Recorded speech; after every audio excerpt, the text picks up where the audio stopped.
Pensée globale, agir local avec des idées web novatrices. Ce guide pratique vous est offert par Aura Bank.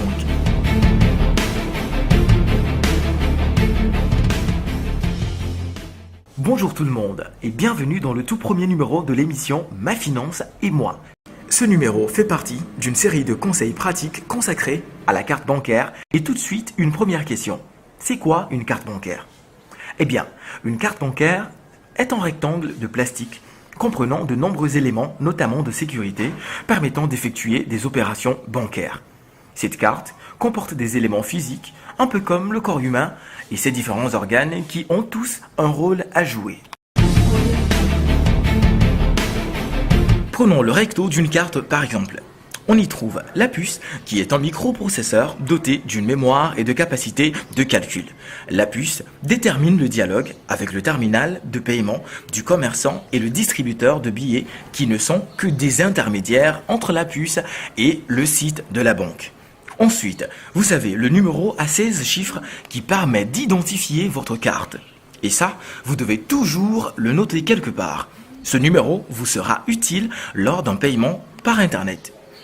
Le nom du titulaire, même si vous êtes jumeaux ou amoureux comme Roméo et Juliette, l'usage d'une carte est individuel. Seul celui qui a son nom sur la carte peut s'en servir. Parce que, s'il y a problème, vous seul serez tenu pour responsable. Ensuite, la date d'expiration. Tout comme les boîtes de conserve, la carte bancaire a une durée de validité qui varie d'un an à deux. Ça ne veut pas dire que votre argent périt au bout d'un an ou de deux. Non. L'argent est toujours là et la banque prend soin de vous renouveler automatiquement votre carte, sauf si vous résiliez votre contrat avec la banque. Et pour finir, au recto, il y a l'hologramme qui est une image à reflet changeant et qui rend votre carte infalsifiable. Maintenant, parlons du verso, c'est-à-dire le dos de la carte. Nous y avons le panneau de signature.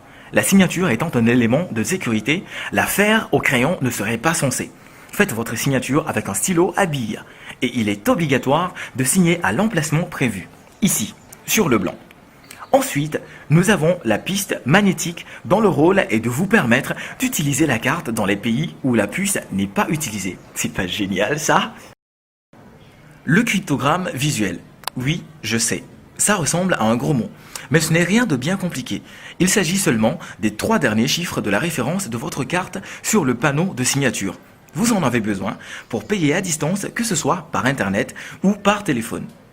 Après tout ceci, j'ose croire que maintenant, vous connaissez aussi bien votre carte que votre poche. Notez bien, une chose à savoir avant de nous quitter, c'est qu'à l'étranger, la carte bancaire n'est utilisable que dans le réseau d'acceptation dont le logo figure sur la carte à côté du logo de la banque.